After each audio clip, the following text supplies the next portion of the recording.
Hello and welcome to this tutorial. This is Casey and today we are looking at rational inequality. The first thing we need to do is to check if the inequality is in general form, which implies that the rational expression is located on the left side of the inequality while the zero stays on the right hand side. Okay, this is in this form, so we can proceed and solve it. Remember, if we have any pieces of fraction, we have to combine the fraction into one. Then what we have to do now is we find the zeros of both the numerator and the denominator. This way we'll be able to find the values of x. The values of x are the critical values, and we use these critical values to partition a number line. So let's go ahead and start with the numerator, which is x minus 6 in brackets x plus 1 is equals to 0. Now what we have to do is we can take it in pieces where we say x minus 6 is equals to 0, x is equals to 6, then we take x plus 1 is equals to 0, therefore x is equals to negative 1, and the last part we take the denominator, which is x minus 4 is equals to 0, therefore x is equals to 4. For the denominator, the reason why we are doing this is to make sure that we don't have undefined solution, hence not equal to 0. Now, the values that we've just gotten here are actually our critical values: 4, negative 1, and 6. And we'll use this in our number line to define the partitions which satisfy our inequality less than 0. So let's go ahead and do this. The critical values, we have negative 1, we have 4, and we have 6. I will always love to partition my areas and name them. I call this area A, area B, C, and D.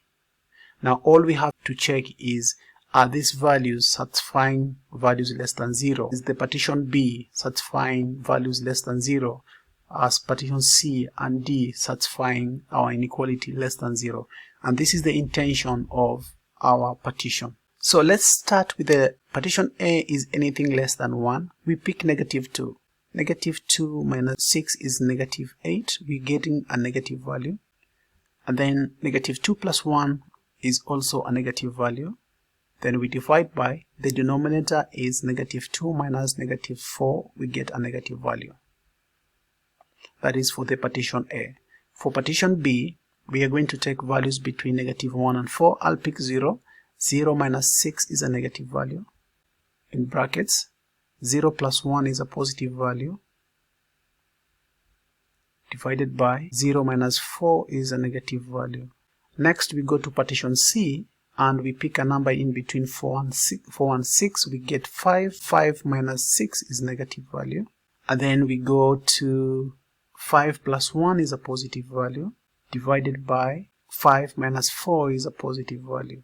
Okay, and then we go to partition D. We can pick 7, which is positive.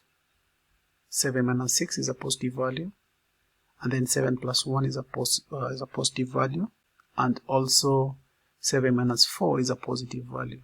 Okay, so we have negative by negative is positive, divided by negative is negative. Negative and positive is negative, divided by negative is positive. Negative and negative is negative, divided by positive is negative.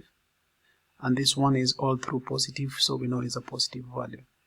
Now, what we've finally gotten on this one is that partition A and partition C satisfy our inequality because the values in these partitions give us values less than 0, which are negative values. So from this point, we know that since the inequality symbol is less than, not equal to, all these sections will be open circle. So in other words, we are getting anything from negative 1, excluding negative 1, all the way to negative infinity, satisfy our inequality, and anything between 4 and 6 satisfy our inequality. So putting this into values of x, we can say x is less than negative 1, and also x is greater than 4, and x is less than 6. Let's read this from the left to right, put this into interval notation.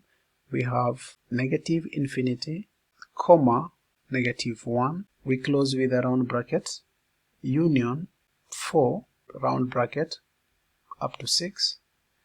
Then we close this. So this is our interval notation. Now the values of x can be written as x is less than -1, or x is greater than 4, or less than 6.